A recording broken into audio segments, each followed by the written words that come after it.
कुछ समय से हमारे ऑफिस में काफ़ी लोग आ रहे हैं और कुछ लोगों की प्रॉब्लम्स थी कि उनको हमारा एड्रेस प्रॉपर नहीं मिल रहा है। कुछ लोगों का ये भी कहना था कि वो अंसारी रोड पर आए और हमारा एड्रेस ढूँढ के वापस चले गए, उनको नहीं मिला। तो आज के इस एपिसोड में एक तो हम आपको अपने एड्रेस का पूरा डिटेल देंगे।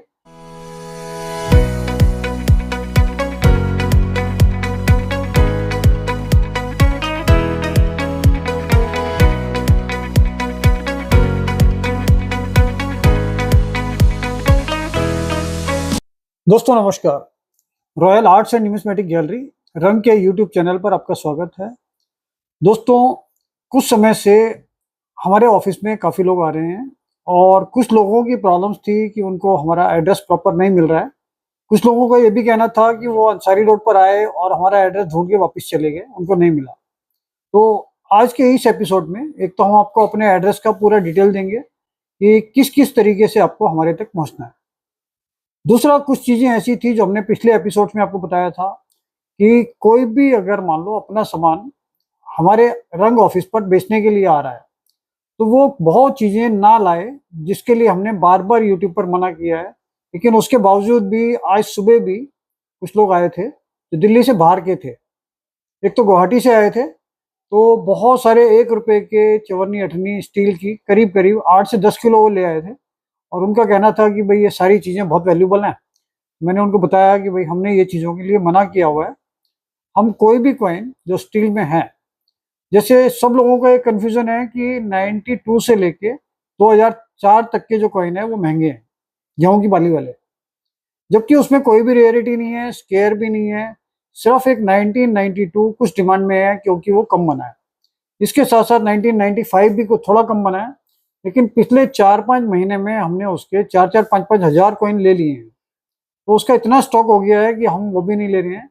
92 फिर भी अगर आता है तो उसकी रिक्वायरमेंट रहती है और वो 92 का ₹1 का स्टील वाला कॉइन हम ले रहे हैं ₹20 पर कॉइन के हिसाब से, अभी भी ले रहे हैं।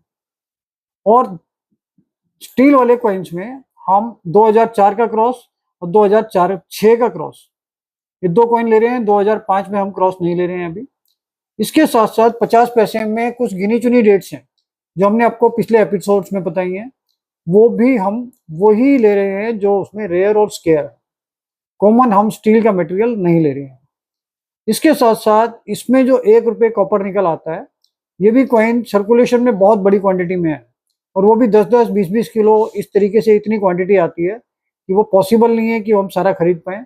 इसके लिए आप सबसे पहले उसको असॉर्ट करके, सेलेक्ट करके जो-जो डेटें हमने बताई हुई हैं आपको, हम बार-बार आपको बता सकते हैं, आप एक के बदले 10 बार हमारे से पूछ सकते हैं कि उसमें मिंट मार्क कैसा होता है और कौन-कौन सी चीज़ रेयर है। तो इसमें बहुत सारे एपिसोड्स हमने दिए हैं, उसमें सारी इन्फॉर्मेशन आपको पता चल जाएगी कि कौन-सा मिंट मार्क उसमें स्केयर और रेयर है और कौन से कॉमन है।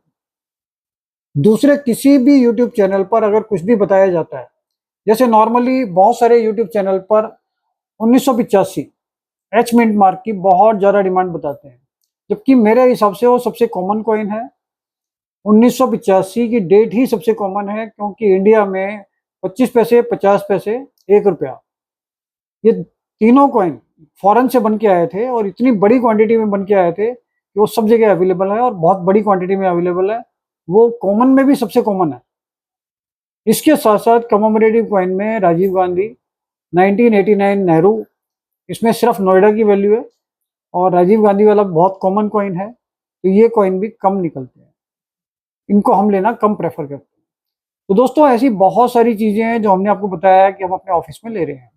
तो आप ₹1 के और ₹2 के जो कॉमन नोट है रनिंग कंडीशन के, तो इसमें भी हम डैमेज नहीं ले रहे हैं, बहुत खराब कंडीशन भी नहीं ले रहे हैं। कॉमन नोट जो ₹1 और ₹2 के रनिंग कंडीशन के हैं, वो हम ₹3 से ले रहे हैं। इसके साथ-साथ जो नोट यूएनसी हैं, चाहे वो ₹1 में हो, ₹2 में हो, अगर उसमें वैरायटी है, तो वो हम ₹6, ₹7, इवन ₹10 तक भी ले रहे हैं, अगर उसमें कंडीशन अच्छी होती है और डिपेंड करता है ईयर क्या है उसमें, ये चीज़ है। तो उसका मिनिमम रेट ₹6 तो है ही। और अगर किसी भी गड्डी में नोट की एक भी नोट कम हो जाता है, तो उसकी काउंटिंग लूज़ नोट में कंसीडर करते हैं हम लोग। तो पूरी गड्डी के हिसाब से उसकी वैल्यूएशन कभी भी नहीं आती। और आपको पता ही है कि जो भी गड्डी पूरी होती है सीरियल वाइज़, जिसमें सीरियल नंबर 1 से लेके 100 तक पूरा होता है, उसी की पूरी वैल्यू मिलती है और उसकी वैल्यू भी डिपेंड करती है कि ईयर कौन सा है उसमें, गवर्नर साइन किसके हैं, या फिर कोई यूनिक नंबर है उसमें। अगर नंबर भी स्पेशल है तब भी उसकी वैल्यू ज़्यादा आती है। गवर्नर अगर रेयर है, रेयर से मतलब उस गवर्नर के उस साल में कम इश्यू निकले हैं, कम प्रिंटिंग हुई है, तब वो रेयर है।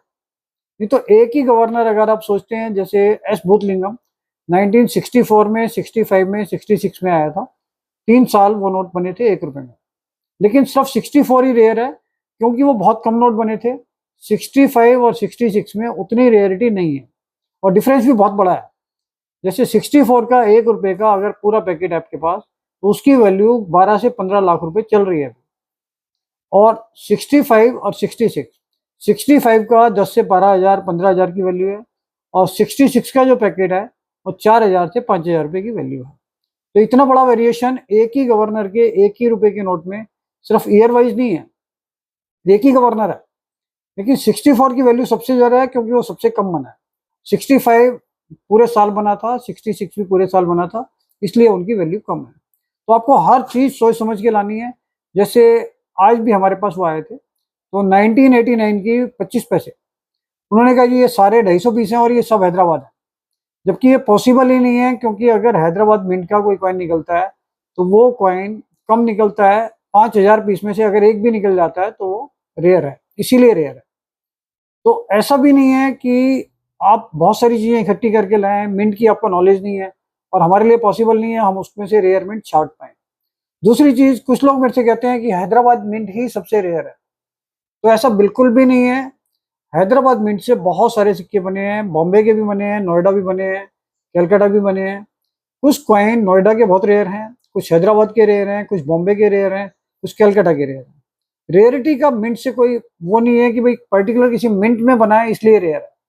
रेयरिटी होती है कोई कॉइन कम बना है इसलिए वो रेयर होता है, चाहे वो किसी भी मिंट का हो। अगर कलकत्ता ने कोई कॉइन बनाया है और क्वांटिटी कम है, वो रेयर हो जाएगा। अगर हैदराबाद ने कोई कॉइन बनाया है, उसकी क्वांटिटी बहुत कम बनाई है, वो रेयर हो जाएगा। नोएडा ने कोई कॉइन बनाया है, उसकी क्वांटिटी कम बनाई है, तो वो रेयर हो जाएगा। ऐसा कुछ भी नहीं है कि सिर्फ हैदराबाद में रेयर है या कलकत्ता रेयर है या बॉम्बे रेयर है। जो कॉइन किसी भी मिंट ने कम क्वांटिटी में बनाए हैं, तो उस मिंट के वो कॉइन, पर्टिकुलर वही कॉइन महंगा होगा। दूसरे कॉइन्स उसके साथ जो बने हैं, जैसे 89 में ही बॉम्बे कलकत्ता दूसरी जो मिंट आती हैं वो बड़ी क्वांटिटी में है, तो इसलिए उनकी वैल्यू नहीं आएगी। तो इसलिए ये सोच धारणा बना लेना कि भाई हैदराबाद के महंगे हैं या कलकत्ता के महंगे हैं या बॉम्बे के महंगे हैं, गलत है।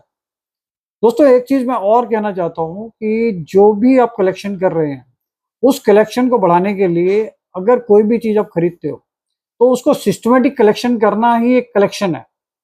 अगर आप रैंडम में कुछ भी चीज लिए आपने कि 200 कॉइन यहाँ से मिले वो लेके रख लिए, 500 कॉइन वहां से लिए वो लेके रख लिए, वो सिस्टमेटिक कलेक्शन नहीं है। और एज ए कलेक्टर अगर किसी भी चीज को आप कलेक्ट करते हो, बेशक आपका बजट बहुत कम है, तो मैं कहता हूँ कि अगर मान लो आपका बजट बहुत कम है या आप स्टूडेंट हो और आपकी जो पॉकेट मनी है वो सिर्फ पूरे महीने की 1,000-2,000 रुपये है, और उसमें से आपको 100 रुपये या 200 रुपये महीने में इसमें इन्वेस्ट करना है अपने शौक में, एज एन इन्वेस्टमेंट नहीं, एक शौक के लिए, तो उसमें आप 25 पैसे, 50 पैसे, 1 रुपए के coin date wise, minute wise कर सकते हैं, जो एक सिस्टमेटिक कलेक्शन है।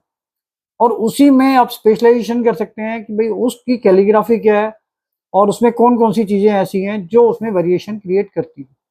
मिंट के अलावा भी बहुत सारी चीजें ऐसी होती हैं, हर मिंट की कैलीग्राफी में वेरिएशन आता है, उसमें लाइन वेराइटी अलग आती है, बहुत सारी चीजें आती हैं।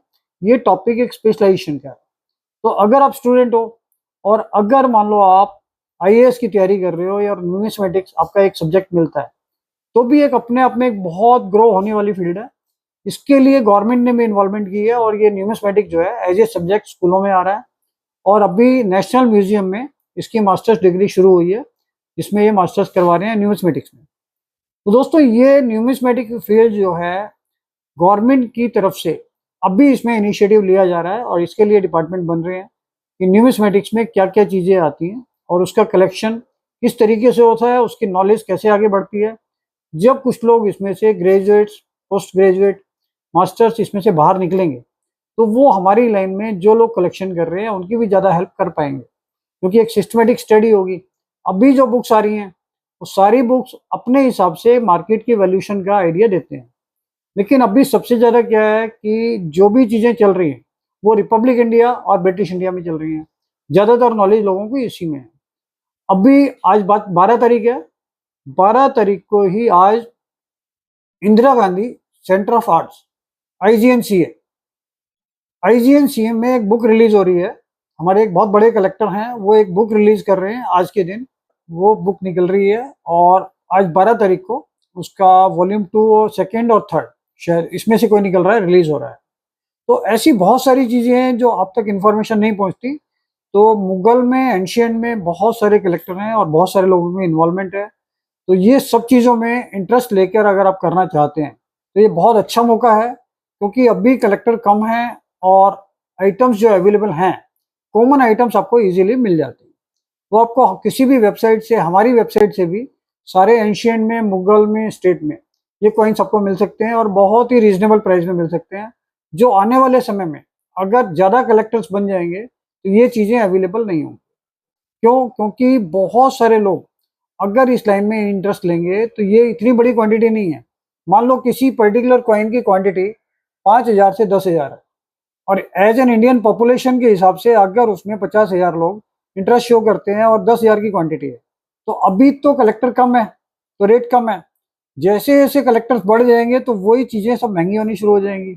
तो इसमें एंशियंट में, मुगल में, स्टेट में ये जो कॉइन्स हैं इसमें भी धीरे धीरे कलेक्शन का इंटरेस्ट लो और इसकी समझ लो। हम ये कोशिश कर रहे हैं कि आने वाले अपने कुछ एपिसोड्स में इस चीज़ के बारे में अवेयरनेस या लेक्चर, सेमिनार या जो लोग इसमें मास्टर्स हैं, जिन लोगों को इसकी पूरी नॉलेज है, उनके कुछ एपिसोड्स इसमें डालेंगे, जिससे कि आपको जनरल उसके बारे में अवेयरनेस मिले और आप इस चीज़ का कलेक्शन सिस्टमेटिक वे में कर पाएँ। तो दोस्तों, इसके अलावा आज मैं एक चीज़ और बताना चाहता था। जैसे मैंने आपको सबसे पहले बताया था कि हमारे ऑफिस में आने के लिए एक प्रॉपर रास्ता क्या है। तो सबसे पहली बात, royal arts and numismatic gallery रंग रंग royal arts and numismatic gallery, इसका जो ऑफिस है हमारा, ये दरियागंज अंसारी रोड पर, 22 अंसारी रोड दरियागंज। सबसे पहले आपको दिल्ली आना है। दिल्ली आने के बाद आपको जो रास्ता दिल्ली गेट से और लाल किले की तरफ जाता है, ये मेन रोड है और बहुत पॉपुलर रोड है कि दिल्ली गेट से लाल किले की तरफ।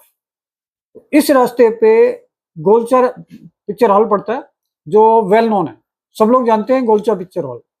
गोलचा पिक्चर हॉल की तरफ से आप थोड़ा सा आगे जाओगे, जो जायका रेस्टोरेंट है, आपको दिल्ली गेट की तरफ जाना है गोलचा से, तो जायका रेस्टोरेंट पड़ता है। जायका रेस्टोरेंट के सामने से आपको रोड क्रॉस करके बिल्कुल स्ट्रेट आना है। वो रास्ता बिल्कुल सीधा आता है हमारा मेन रोड तक। तो जायका रेस्टोरेंट से जैसे ही आप रोड क्रॉस करके आओगे तो मुश्किल से 50 कदम चलने के बाद आपको प्रकाशदीप बिल्डिंग नजर आएगी, 22 अंसारी रोड। तो 22 अंसारी रोड पर सबसे पहले आएगा दिल्ली मेडिकल एसोसिएशन। ये एक वेल नोन प्लेस है, दिल्ली मेडिकल एसोसिएशन। उसके साथ में पंजाब नेशनल बैंक है। पंजाब नेशनल बैंक के साथ में ही ये प्रकाशदीप बिल्डिंग है, जो 22 अंसारी रोड पर है। प्रकाशदीप बिल्डिंग के अंदर आप आते हो तो ये कॉम्प्लेक्स है, तो इसमें आगे काफी स्पेस है, गणेश जी की मूर्ति लगी हुई है एक छोटी सी। उसके पीछे लिफ्ट है। आप लिफ्ट से सेकंड फ्लोर पर आओगे तो सेकंड फ्लोर पे 203 नंबर का हमारा ऑफिस है। रॉयल आर्ट्स एंड न्यूमिस्मेटिक का बोर्ड लगा हुआ है उस पर, 203 second floor, Prakashdeep building, 22 Ansari road Daryaganj. तो आपके लिए बहुत इजी है ये राजघाट से भी लगभग 1 किलोमीटर पड़ता है और लाल किले से डेढ़ किलोमीटर के आसपास पड़ता है। तो आराम से आप यहाँ पर पहुंच सकते हैं, किसी भी तरीके की प्रॉब्लम आपको यहाँ पर आने में नहीं होगी। तो इससे अगले एपिसोड में और आपको जानकारी देंगे। इससे पहले हम आपको ये और बता देते हैं कि हमारी वेबसाइट पे कॉइन बुक्स, नोट की बुक्स, एसेसरीज और जितनी भी आइटम आप परचेज करना चाहते हैं, हम धीरे धीरे उस पर सारी चीज़ें बड़ी क्वांटिटी में अपलोड कर रहे हैं और आप डायरेक्ट वहाँ से परचेज कर सकते हैं। अगर कोई भी चीज़ आपको बेचनी है तो डायरेक्ट हमारे ऑफिस पे आप आ सकते हैं और यहाँ पर आकर बेच सकते हैं। थोड़ा सा आपसे रिक्वेस्ट ये है कि जो जो चीज़ें हमने आपको बताई हैं कि हम ये चीज़ें ले रहे हैं, वो बाकी एपिसोड में भी बताई गई हैं, तो वो चीज़ें आपकी आराम से बिक जाएंगी। बहुत कॉमन चीज़ें हम अवॉइड कर रहे हैं, हम नहीं ले रहे हैं। और कृपया करके जो दिल्ली से बाहर से लोग आते हैं वो अपने साथ उतना वजन ना लाएं कि हमें ऐसा महसूस हो कि भाई इतना वजन आप ले आए और हम इसको कैसे मना करें। तो हमारी बार बार आपसे ये रिक्वेस्ट है कि कॉमन चीज़ें जो आप बाहर से वजन से ला रहे हैं वो ना लाएं। और सेलेक्ट करके अच्छी चीज़ें, रेयर चीज़ें लाएं, वो सभी चीज़ें हम खरीद रहे हैं। तो अगले एपिसोड में और अधिक जानकारी देंगे, तो इसके लिए धन्यवाद। Thank you. दोस्तों, ये QR कोड हमने इसमें YouTube चैनल पे दिया हुआ है, इसको स्कैन कीजिए और सारी इन्फॉर्मेशन जो भी आपकी रिक्वायरमेंट है वो आप हमें दीजिए, हम आपका सॉल्यूशन निकालेंगे।